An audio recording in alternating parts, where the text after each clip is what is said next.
Meer groen, betere bereikbaarheid en meer woningen. Dat zijn enkele van de punten die de gemeente Terneuzen op papier heeft gezet in de omgevingsvisie. Een fors document vol toekomstideeën voor de komende 20 jaar.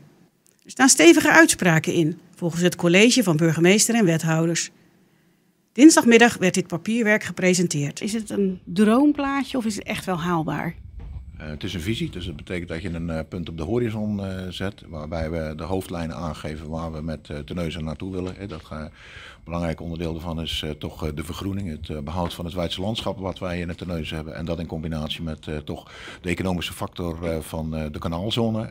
Maar de richting die ligt wel vast en dat is geen droomplaatje, dat is gewoon het verhaal wat wij opgehaald hebben vanuit de samenleving. Dit is het Terneuzen wat wij willen, dit is het Terneuzen van over 15 tot 20 jaar en daar gaan we in gezamenlijkheid aan werken.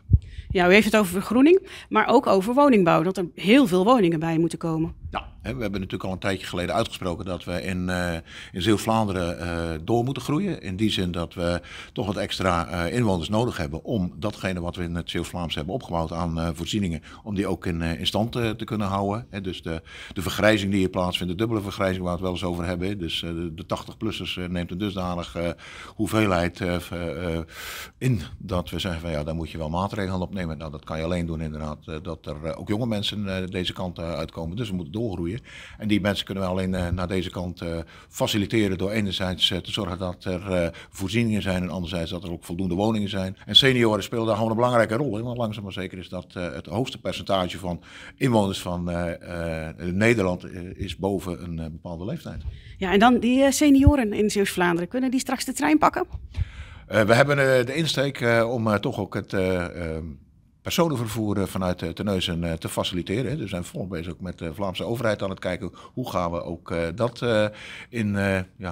tot stand brengen. Ik hoop wel dat we binnen nu 15 jaar kunnen zeggen van nou er is ook gewoon een treinstation waar je in en uit kan stappen als persoon.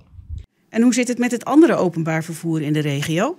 Nou ja, dat zal geoptimaliseerd moeten worden. Dat we ook gewoon op dat vlak echt ontsloten zijn. Dat we ook van de Noord-Zuidverbinding, daar waar de Westerschelde betreft, nou gewoon het goed openbaar vervoer hebben. En daar wordt op dit moment vol aan gewerkt. Samen met de provincie, maar ook als gemeente hebben we daar echt wel ideeën over. Belangrijker is daar de ontwikkeling van de hub. Waarbij wij vinden dat die toch wel in het centrum van Terneuzen moet zijn. Op een plek waar heel veel mensen samenkomen. Waar je ook gewoon vele functies bij elkaar hebt. In plaats van op een kaal buitengebiedje. Wat wilt u hiermee laten zien? Ik denk dat het veel meer is vanuit dit college waar we al 3 jaar achter elkaar toch echt uitstralen. Dat we vinden dat we als gemeente Terneuzen meer in ons mars hebben dan dat we misschien tot nu toe hebben laten uitstralen. We hebben gezegd we gaan ambitie tonen. Dat hebben we gedaan in ons coalitieakkoord. Maar het is nog veel belangrijker om dat vast te leggen in een omgevingsvisie die voor de komende 14 tot 15 jaar gewoon de richting aangeeft. Nou ja, ik denk dat dat is wat je als college breed doet.